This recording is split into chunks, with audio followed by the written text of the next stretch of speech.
Subscribe to our channel by clicking the subscribe button.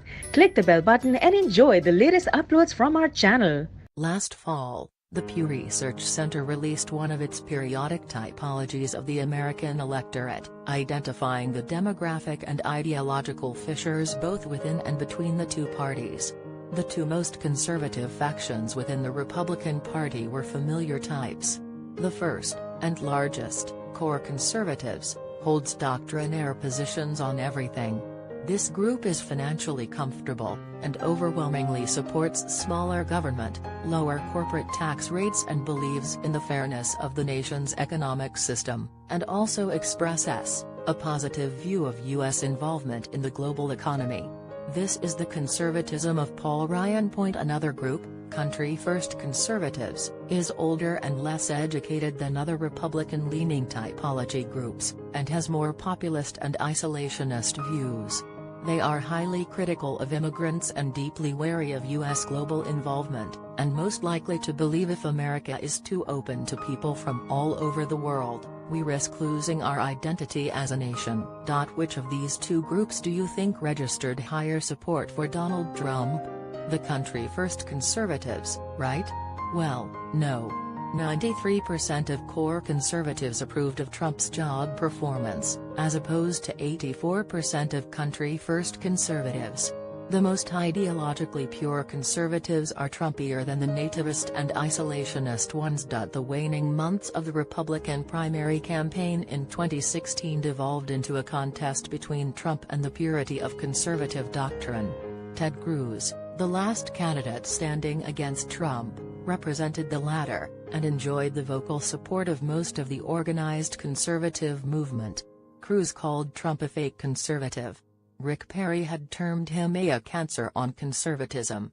Trump's presidency has driven home the surprising reality that Trump is conservatism. Among the right-wing intelligentsia, the debate over whether Trump authentically represents or has deviated from movement conservatism has been a full-scale rout. Trump's loyalists continue to pour through the decimated ranks of their anti-Trump foes, bayoneting the survivors.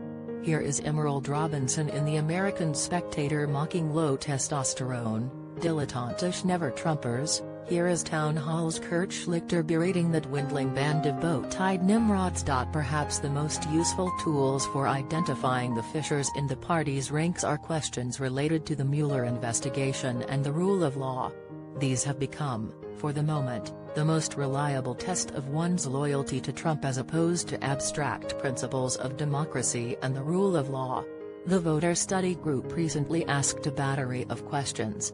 Its most interesting finding is that Ted Cruz voters and Trump voters have essentially indistinct beliefs. Of course, supporters of Marco Rubio and John Kasich sit closer to the center on questions like firing Mueller, pardoning witnesses, and so on.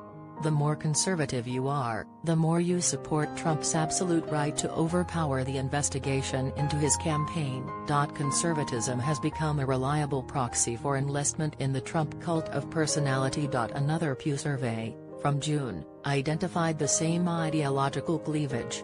Among Republicans, moderates and liberals were more likely than conservatives to say Mueller's investigation was important.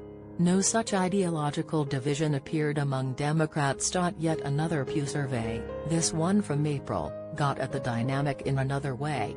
Asked whether Trump has respect for the country's democratic institutions, 84% of conservative Republicans said yes, while only 65% of moderates and liberals agreed. None of this is to deny the possibility that a principled conservative might oppose Trump.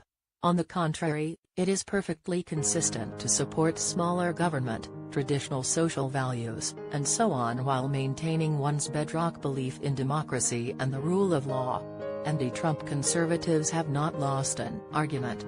They have merely lost a party. In October 2016, before the Comey letter, when Trump appeared bound for defeat, I argued that the Republican Party's conservatism and its authoritarianism were fundamentally related strains.